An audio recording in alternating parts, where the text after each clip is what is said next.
It's what most of us know as the Beatitudes, or the Sermon on the Mount, if you will. It's honestly not an ideal scripture or pick for my second sermon, okay? It's tough. It rolls off the tongue really well, but it's a tough thing to live into. These are hard mandates of the faith that the Beatitudes ask of us. And if we're honest with ourselves, most of us don't read the Bible to be challenged or changed or stripped down and built back up. We read the Bible often to kind of reinforce what we already know about the scripture or about God or about ourselves. And not many of us, just day in and day out, think about the Beatitudes. But I did not pick this scripture for today. Instead, it is what's called a lectionary reading. And if the word lectionary is foreign to you, just know this. Big C Church has a list of readings whose intent is to take the average churchgoer through the entire Bible in a 3-year cycle. The problem with that, of course, is that the average churchgoer today goes to church less than one time a month, which means that we probably need to reevaluate what the average churchgoer is and what the story looks like for them. That's a different sermon, and I promise we'll have it. Matthew 5 is, again, the text wherein we start that Sermon on the Mount. And so hear these words from verses 1 through 12. When Jesus saw the crowds, he went up the mountain. And after he sat down, his disciples came to him. Then he began to speak and taught them, saying, "Blessed are the poor in spirit, for theirs is the kingdom of heaven. Blessed are those who mourn, for they will be comforted. Blessed are the meek, for they will inherit the earth. Blessed are those who hunger and thirst for righteousness, for they will be filled. Blessed are the merciful, for they will receive mercy. Blessed are the pure in heart, for they will see God. Blessed are the peacemakers, for they will be called children of God. Blessed are those who are persecuted for righteousness' sake, for theirs is the kingdom of heaven. Blessed are you when people revile you and persecute you and utter all kinds of evil against you falsely on my account. Rejoice and be glad, for your reward is great in heaven. For in the same way they persecuted the prophets who were before you." So as we continue to get to know each other and you get to know me, most people wouldn't know this about me by just looking at me, but I am an introvert. Like, put me on the introvert slide me all the way over, and I'm the kind of introvert that would just as well go off the other side where it's quiet, I'm alone. Being an introvert in an extrovert world, though, means that I have acquired several coping skills over the years to get through those obligatory parties and the small talk. One of those coping skills is to bring up what I do for a living. You'd be surprised how quickly that shuts down a conversation. The second thing I do is bring up scripture. And I find that the Beatitudes work wonderfully well for shutting conversation down in a hurry. Mostly because the Beatitudes don't make sense to most of us. They look nice, embroidered on a pillow or as a meme on Facebook, but really, these are countercultural to almost everything we know about how the world works. And so when I say to another, "Blessed are the poor," I usually get the non-committal and a redirection to the punch bowl, right? "Blessed are the merciful. Have you tried these tiny quiches?" And the peacemakers. "You know, I'm thinking Larry wanted to head out early today. Better go." For most of us, probably most of us who sit and stand in this very room, the Beatitudes feel like too much. Thank you. I appreciate that. The Beatitudes just feel like too much work and too much responsibility and too much pressure. So we do with this scripture what we do with a lot of scriptures that feel a little overwhelming and that might demand too much from us. we kind of set them aside. We smirk a little and we revert to asking about the guacamole. But Jesus needed us to have this blessed conversation. It was the crux of his ministry and the definition of his legacy. So what are we hearing here? Now, there are lots of different understandings about the Beatitudes. Many debate whether or not the Beatitudes are attainable goals to be idealized, or if it's kind of this impossible vision, this otherworldly vision. Now, to be honest, I always feel a lot more comfortable preaching about Luke's version of the Beatitudes. Luke, there's no gray area. He's political. He wants you to know what's in and what's out. And so Luke will say, blessed are the poor, period. Blessed are the poor.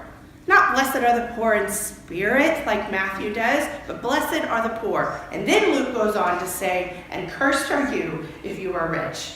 There is no gray area there. We know exactly where we stand with Luke's Jesus, with Luke's interpretation of Jesus. But Matthew doesn't make it that easy for us. So let me say right off the bat what the Beatitudes are not. Sometimes it's easier to enter into Scripture that way. The Beatitudes are not patronizing pats on the head for poor folks who have been mistreated. The Beatitudes are not the promise of reward or some ultimate compensation in the hereafter for those who just suck it up right now. The Beatitudes are not entrance requirements into the kingdom. And the Beatitudes are not should statements or maybe statements or, if you get around to it kind of statements, which means that we probably ought to listen to them. Instead, the Beatitudes are a description of the blessed kingdom that we get to co-create with God. The unkingdom, made by folks whose spirits have been crushed, who mourn deeply, who live meekly and modestly, who show mercy, and who are committed to the ways of peace. And that is no easy task. It is no easy task to be bold in our proclamation of an unkingdom, a place where the poor and the questioning are revered. The mourning are comforted, the meek are celebrated, and the peacemakers affirmed. This unkingdom building sort of laughs in the face of reality, doesn't it? Instead, we tend to elevate the privileged and the rich and the mighty, the Herods, the lavish, powerful, tyrant kings of the world. Those guys claim our praise and our adoration and our trust, while the Jesuses of our world, the merciful, grace-giving peacemakers, are cast to the side. I guess we can chalk it up to human nature, because we see ourselves, humanity, doing that over and over and over again. We find liberation, maybe through the exodus from Pharaoh's clutches or the final overthrow of Rome. We find ourselves in liberation, we enjoy a moment of respite, and we experience a different kind of kingdom. And then a new hierarchy pops up. And usually when that new hierarchy pops up, it brings with it fear and greed, and it requires us to put limitations on things that Jesus has already taught us about. And I think Jesus knew that. He knew that we were human, that it's easy to follow the tyrant and wonder suspiciously about our neighbor and question the benefits of mercy and grace and peace. And so here Jesus is in this scripture, sitting on the mountaintop, that place where God always brings God's divine message, preaching to us, urging us, and reminding us again to be different in the world. I think it's significant to note that Jesus didn't go up to the mountain to preach to the crowds. Instead, he saw the crowds, left them, went up to the mountain, and the disciples followed him. He was preaching here to the disciples, the folks who should have already known this stuff, right? But sometimes we know the disciples lose their way. They get caught up in who's bringing what to the proverbial potluck and who's worthy of God's love and who's not. Sometimes the disciples get caught up in wondering who deserves who to be lifted out of the ditch and who doesn't, and who can be a recipient of grace and who can't. We know that. So he was preaching to the disciples here, reminding them that God's kingdom doesn't come when they perpetuate the status quo. Instead, they were being called as co-creators in this unkingdom. not the militarized, politicized kingdom of tyrants, but the kingdom where the poor are girded up rather than stripped down. The stranger is welcomed rather than detained. The sick are taken care of rather than abandoned. And the meek are revered rather than chastised. The disciples were being called as co-creators, not for some distant, otherworldly kingdom, but for God's kingdom right now. So where does that leave us? Well, last time I checked, we were calling ourselves disciples, both little d and big D. So that would make you and I the ones sitting at Jesus' feet. That'd make it so that you and I were the ones that were in need of being reminded what our call is, where our preferential treatment ought to be directed, and where we might just be failing. Our comfort in this work, though, is knowing that Jesus didn't abandon the disciples when the work got too hard, or stop loving the disciples when they decided it was easier to love the world, or tell them that they might as well give up because they failed. Instead, Jesus just reminded them again and again of their call. I bet the chips and salsa got passed around still. For heaven's sake, we know the bread and wine did, right? But Jesus knew that if his message was going to be spread, it was going to be spread by the disciples. It was going to be you and I who made this unkingdom, God's kingdom, a reality. You know, we like to make this really hard, but it really isn't. Jesus gave us a blueprint, an instruction manual in the Gospel of Matthew in the Sermon on the Mount.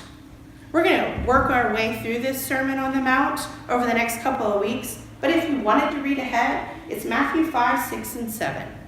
And in there you will find Jesus' interpretation, if you will, of what God's kingdom might look like in the world.